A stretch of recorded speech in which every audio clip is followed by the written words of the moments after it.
You know, we have the Sex Offender Life Supervision Act, which requires that we provide treatment. Some states don't have that sentencing law, and therefore they're not required to have treatment. So ours goes hand in hand, which is why when SOLSA came into effect in the late 90s, in 1998 was when the treatment program went into effect for the Department of Corrections.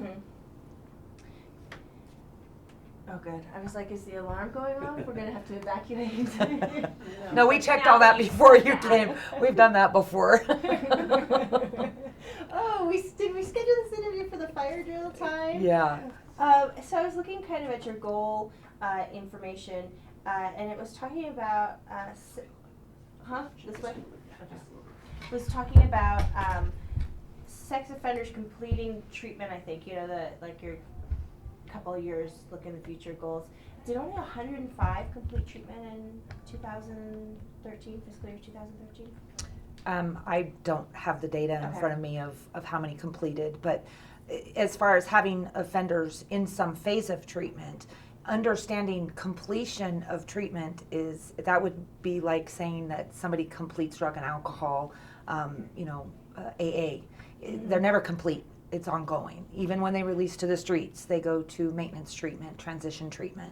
So being successful in a phase of treatment is how we measure it. We measure it by success of the phase. Success of phase 2 would be. I mean, that's data we can certainly. No, I so was we just can. Because we I can just look saw up. this. This is from like January. Okay. And it talks about the goals. Right, the outcome measures. Right. So and then it said baseline 103, and I was wondering if that's a year. No, the baseline is what they started with as of July 2013. There were 103 offenders. When we start with our baseline, when we're measuring what our performance goals are, which is how many offenders we want to put through treatment, we have to have a starting point. So our baseline is 103. That's how many offenders at that time had completed whichever phase it was. I'm assuming that's phase 2. No, it's not. It could be either phase 1 or phase 2, and again, it's not successful completion. It's that they have completed the phase, not the program. Just to make sure we're understanding, because not everybody goes through phase 2. Right, and that's a new thing, right? That you guys are splitting out low risk versus higher risk offenders. That's in response to the sex offender evaluation from 2 years ago. Was no more one size fits all. So is the goal then to have 359 complete? And at some point you have to have okay, you're good, right? You're green lighted to move on in your life. Is the goal by January or July 1st to have 359 done with whatever treatment has been kind of set aside for them to finish in prison? That they've completed their prescribed treatment requirements, yes. Okay. Yes. I guess that's how we'll talk about the prescribed treatment requirements. Correct. So in the last year, have you guys gone through, or how are you evaluating who does phase 1 versus phase 2? Through risk assessment. As an outcome of the evaluation that was done by the SOTMP evaluation, we had one treatment program. Everybody went through the same treatment program. It didn't matter what your risk was. Everybody went through phase 1, everybody went through phase 2, everybody went through maintenance, everybody transitioned. After the evaluation is when it became apparent that low-risk offenders were being overtreated. So that was when we started doing the static 99 risk assessment, which is a static. It doesn't change. Once you administer it, it's very cut and dry.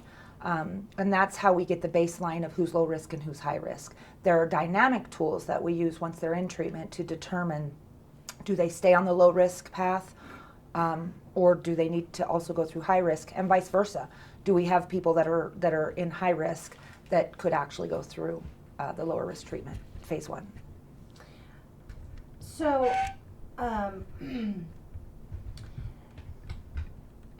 you probably know, there's a attorney advocate, I'll call her, in town, who is representing several sex offenders, lifetime sex offenders, who says this, that because of the big backlog and the long waiting list, that actually you're violating these offenders' constitutional rights by not allowing them to get timely treatment in prison. What's your response to that allegation? First, it's not a backlog, it's a wait list. There's a wait list, which by policy, there are two phases of going on the wait list. When an offender accepts responsibility for their crime, their sex offense crime, and they're within 8 years of parole eligibility, they get placed onto the wait list. Once they're within 4 years of parole eligibility is when those are the ones that prioritize to the top of the list. And it doesn't matter if they're determinately sentenced or indeterminately sentenced. Then those are the ones that will go into treatment. The process by what we're using now is going to show some efficiencies because we're going to see offenders not all going through a program that it has no end. Before, we didn't know what the end looked like. An offender went into this program and they could be there 18 months, they could be there 2 years, they could be there 4 years.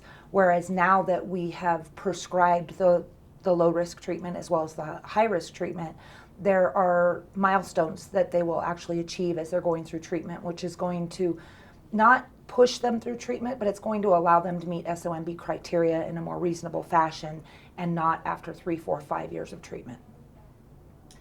Let me ask you this, because some people's sentences are 2 years to life. So, I mean, do they immediately go into treatment upon arrival at DOC? They'll actually go immediately onto the wait list for less than 4 years to PED. How many people are actually on this wait list today? We can get those numbers for you. Is it still in 1,500 to 2,000? No, I don't believe so. I believe it's come down. We'll pull you We'll pull you the If you have data. specific statistics, you can send those out. Yeah, and we do track those Yeah, I know. monthly. Okay. So we've heard that that some offenders literally today are missing treatment sessions. They're being canceled because you have such a lack of therapists that you literally don't have a therapist to conduct that treatment session that day. What are you doing in response to that? How low are you on therapists? We did receive additional funding this year for therapists as a response to the evaluation. And they've been actually very active in filling those vacancies.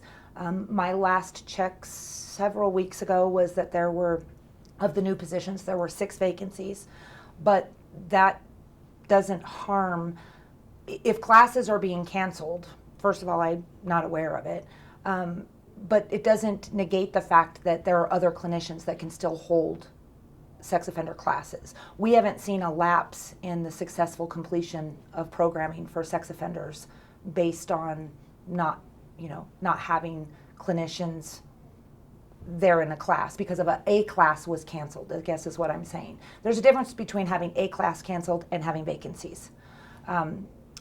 As we fill the vacancies, it increases the probability of groups for both low risk and high risk. What's your turnover rate? Do you know about your turnover rate for therapists? Because I hear, a lot of times they'll stay 6 months or a year and then they're gone. It's significant. It is significant. You have to remember that we're pulling from a pool that is already a minority in the behavioral health field, is the specialty in sex offender treatment. And then you're putting them into an environment that is not attractive either. Not many people graduate from college and say, I want to go work for the Department of Corrections and deal with very high risk, volatile, felony convicted sex offenders. So it is very high. And that's not just in sex offender clinicians. You also have mental health clinicians and substance abuse clinicians as well. The reason we started this story was because we have heard that concerns from inside DOC that sex offenders are being released without finishing their prescribed treatment. Okay. Are there sex offenders being released without finishing their prescribed treatment? They can. There's nothing that says that they have to, what's finished, what's completed. Again, it's when they go into a low risk, let's say they're a low risk offender and they go into phase 1, they've completed 4 months, 5 months. the SOMB criteria can be completed in the department, or it can be completed in community sex offender treatment. So again, that becomes a discretionary decision that's at the discretion of the parole board. But there's nothing that says they must finish this in order to be released. It says that they must have some kind of treatment. So, and I mean, some kind of treatment. So somebody could have a lifetime sex offender could have a month of treatment and in theory be released? In theory, but I don't know if that's realistic. And I think that's kind of treading more on the parole board discretion. Right, sure, I'm gonna, Right. you're gonna get these Yeah. questions too. And the reason I bring this up is because if this is a yearly statistic, right, we're talking about increasing threefold the number of sex offenders who have completed their treatment criteria. So how do you do that in a year? Well, there's several ways. First of all, we changed the program. Again, you don't have, in a year, and I'm just going to use whole numbers. If you had 50 offenders entering into a program, which was a cookie cutter program, it didn't matter if you were high risk, low risk, it didn't matter. 50 offenders entered into a cookie cutter program. 50 offenders stayed shoulder and shoulder through that program. Whereas now it's branched. There's phase 1 and there's phase 2. Phase 1 can theoretically be completed based on the motivation of the offender, the ability for the offender to complete the assignments, the rapport they create with the clinicians, their attendance in groups, working towards meeting those 7 SOMB criteria. They can be done in 6, 7, 8 months. So if you have 10 offenders that go in and they're low risk, they only have to do phase 1. They complete phase 1, then you're going to put 10, 11, 12 more offenders in that same calendar year than you would have the year before, when everybody entered at the same time, went through the exact same protocols. It was not individualized. The treatment was not individualized. It was everybody went through the same program. It's not like that anymore. Do you believe in the way that the program's being done now? Yes, I do. Yes, I do. And I've spoken with the clinicians, I've spoken with the advocate groups, I've spoken with the offenders, I've spoken with the family members, I've gone to advocate meetings and talked to them, and I do believe we're seeing that offenders are meeting criteria, they're getting out of prison, they're paroling, and they're actually being successful. They're continuing their sex offender treatment in the community, and they're being successful. They're not coming back for sex crimes. And that's the goal. We've heard that these therapists, these treatment providers in prison are feeling pressure to turn people out and to, I guess you have to write a letter, right? Or you have to write a recommendation when somebody comes up for parole about whether or not you feel like they are ready, and that they're feeling pressure to push people through so you can reduce the number of sex offenders in prison. Well, I have not heard that. And no, they don't write a letter. They actually complete, it's a parole board referral form or a community corrections referral form. And it's not a letter that they say, dear parole board, this offender is doing great. It's actually stating what they've done in treatment. It kind of gives a checklist of their successes in treatment, a snapshot of what they've done, what criteria they've met, how they've done on their polygraphs, how they've done on their assessments, the participation that they've done, the assignments that they've completed. It's not a personalized letter, and if they're feeling pressured, they're not sharing it with the people they need to. So you would listen if they say, hey, we're feeling pressured to churn out so many more people with this sex offender program. I don't think anybody in this department would deny to you that they know I'll listen. I'm sorry? I don't think anybody in this department would deny to you that they know I will listen. I talk to staff on a daily basis, from correctional staff all the way up to administration, and I kind of find it very difficult to believe that they would be sharing this other than through their director of clinical or through myself, or because they're quite vocal. I talk to them quite frequently. One last question. I think we're just hitting the 15-minute mark. Okay, so here's the question. Are you concerned at all that people are getting less treatment, being turned out on the streets, that they're going to commit new offenses? Sex offenses. New sex offenses, yes. Because, we have a list of a number of people who have. There's not a list that have committed new sex offenses. We have offenders who have released who have committed new offenses, but they're not sex offenses. So, because there's a difference between a sex offender being released. Sex offender treatment does not address,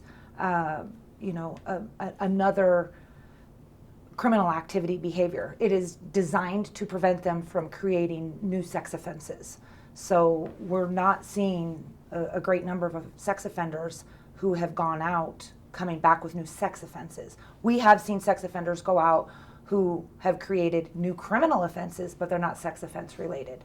And so there's definitely needs to be understood that there's not a correlation between sex offender treatment forbidding them from ever having another criminal offense. Do I believe that offenders are going out too early? I don't. I believe that they've been given an avenue to be successful. We've enhanced the program. We've made the program more treatment appropriate based on recommendations from national consultants. And I haven't seen anything that would indicate that we should draw back, or that we should sit down and have a discussion with anybody that we don't think that the offenders are receiving enough treatment. I'm actually quite happy and satisfied with the treatment program that's going right now, and the commitment by the staff. The staff have a new commitment so that they are successful. So you wouldn't be worried that somebody who has had less treatment would move next door to your family? Not at all. All right.